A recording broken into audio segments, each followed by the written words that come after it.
네, 안녕하세요. 예스마입니다. 항상 구독과 좋아요는 저한테 힘이 많이 되고요. 소중한 시간을 쪼개서 광고 한 편씩이라도 끝까지 봐주시면 정말 깊이 감사드리겠습니다. 그리고 제 영상의 속도가 마음에 들지 않으신 분들은 영상 하단에 속도 조정기가 있으니 잘 참고하셨으면 좋겠습니다. 언스트 N형 쪽에서 암호화폐 세금 계산 프로그램을 도입하겠다고 밝혔는데요. 세금 계산을 새로운 어플리케이션에 공개했다고 18일 기준에 나와져 있습니다. 최근 보도 자료에 따르면 이 회사는 암호화폐 보유자들이 세금 신고를 쉽게 할 수 있도록 새로운 어플리케이션을 도입했다고 되어져 있고요. 이 회사는 세금 서비스 책임자 마나 리커는 고객들의 암호화폐 자산 보유 및 거래가 증가하고 있어서 세금 신고와 관련된 복잡한 문제 해결을 위한 솔루션이 필요할 것이라고 해서 이번에 이렇게 제공을 했다고 되어져 있습니다. 세금 이야기가 나왔기 때문에 한 번 더 알려드리도록 하겠습니다. 이 내용을 조금 더 내가 명확하게 알고 싶다. 네, 국회 예산처 사이트에 들어가 보시면 가상화폐로 쳐보셔도 되고요. 또는 4차 산업혁명에 따른 조세 환경에 대한 변화와 정책적 과제라고 되어져 있는 내용으로 검색을 해보시면 나오게 될 것입니다. 그 내용을 클릭을 해서 이제 보게 되면 여기에 가상화폐 거래 차익에 대한 내용이 아주 자세하게 써져 있으니 이 PDF를 보시면서 본인이 차근차근 해석을 해보시는 것도 나쁘지 않을 것 같고요. 이런 내용이 이제 6월 9일자 기준으로 나왔습니다. 네, 이 자료 기반으로 나오면서 이제 해당 기자분들은 이 내용을 조금 더 일찍 알았죠. 그래서 기사에 대해서 상당히 많이 여러 가지에 대한 내용들이 막 쏟아져 나왔습니다. 그래서 7월 달에 대한 기대감도 엄청나게 커졌는데 또 마침 6월 19일 기준으로 업비트 공식 사이트의 공지사항에도 재미난 소식이 나왔습니다.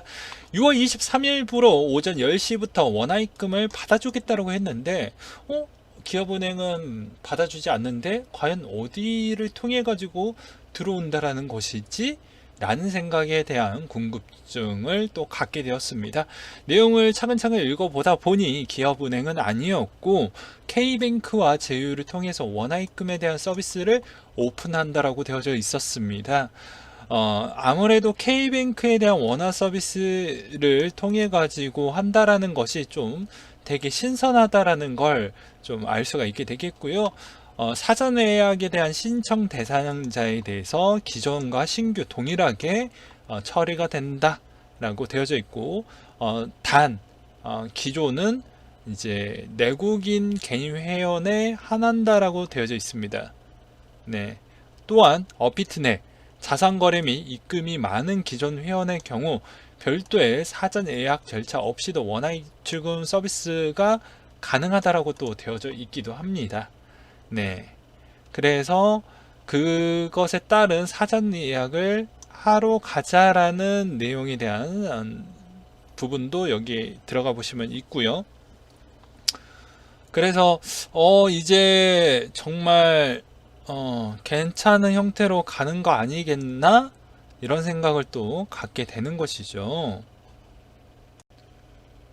그리고 이 내용이 나왔으면 대략적으로 저도 눈치를 좀 챘었어야 했는데 요새 좀 많이 피곤하다 보니까 놓쳤다라고 볼 수가 있게 되겠습니다. 저도 좀 이런 거를 빠르게 캐치를 해서 여러분들한테 알려드렸었어야 했는데 약간 죄송하다라는 생각이 들었고요.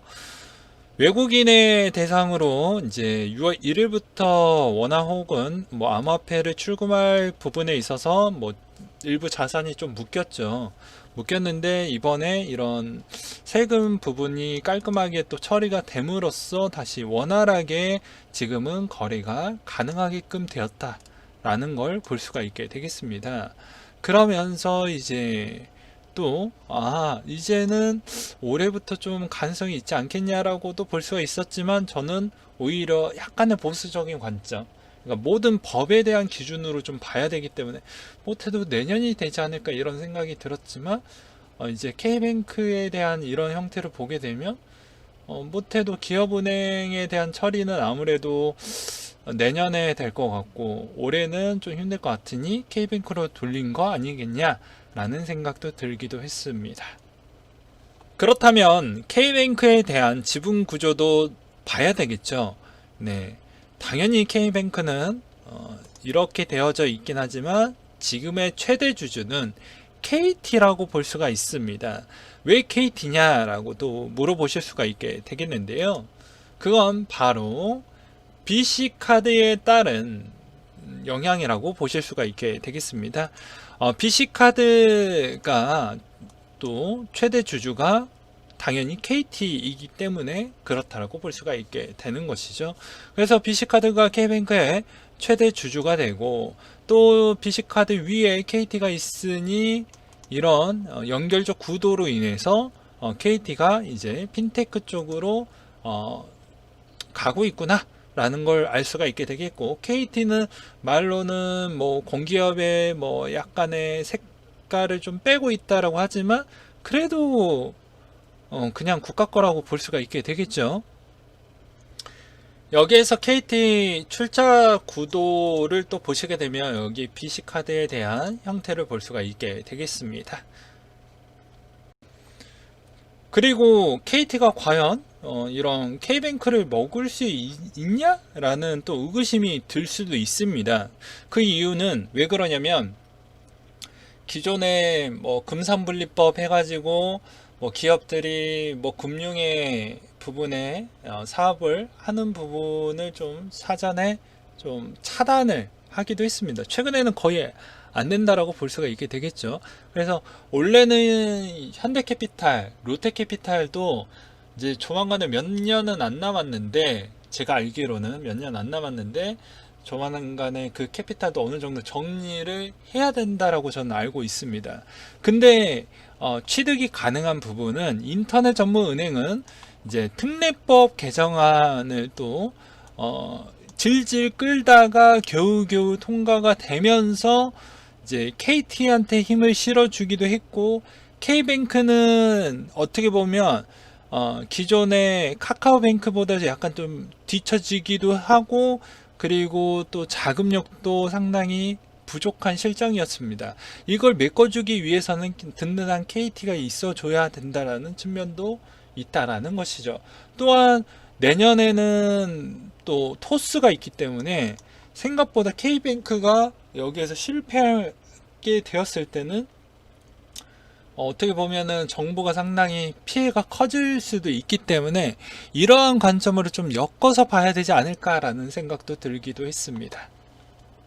그리고 재밌는 점은 무엇이냐면 이 K뱅크 쪽에 BIS가 별로 좋진 않아요. 네.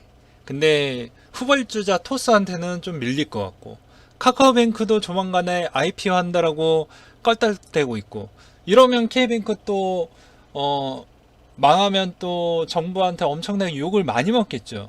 예, 왜 어떻게 보면은 정부가 어느 정도 개입이 하고 있기 때문에 어떻게 보면 또 세금과 또 직결적인 부분도 있고요. 이런 걸 좀 피하려고 하는 것 같습니다. 여기서 금감원에 대해서 보게 되면 뭐 BIS 총자본, 기본자본, 보통주 자본 대비를 보게 되면 계속 하락을 보여주었고요. 그리고 자본금 자체가 거의 바닥난 상태라고 볼 수가 있습니다. 그래서 대출도 중단을 해서 새로운 이런 수익성 상품이나 이런 거를 또 못하다 보니까 좀 힘들었죠.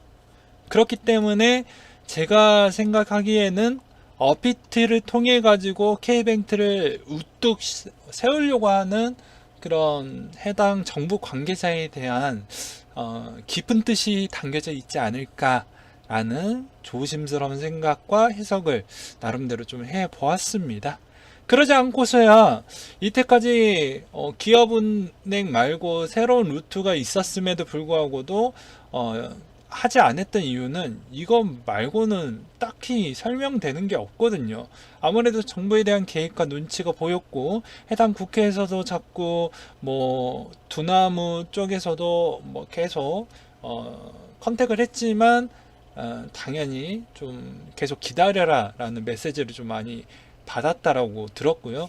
그리고 또 하나에 대한 측면은 당연히 기업은행은 생각보다 지금의 경제 상태가 별로 좋지 못하기 때문에 고르지 못하겠다 보니 아무래도 FATF에 대한 신경을 또 써야 되기 때문에 이걸 연계를 하면 또 이런 심사가 강화하고 또 모니터링을 또 하게 되면 좀 골치가 아파질 수도 있으니 차라리 서브에 대한 이런 핀테크 쪽에 이런 뱅크를 이용을 해서 하는 게 좀 낫지 않겠냐. 그럼 통신업종에서에 대해서 지배구조로 또 갖춰져 있으니 오히려 좀 약간의 그런 모니터링 강화가 좀 배제되지 않을까라는 생각도 해보기도 했습니다.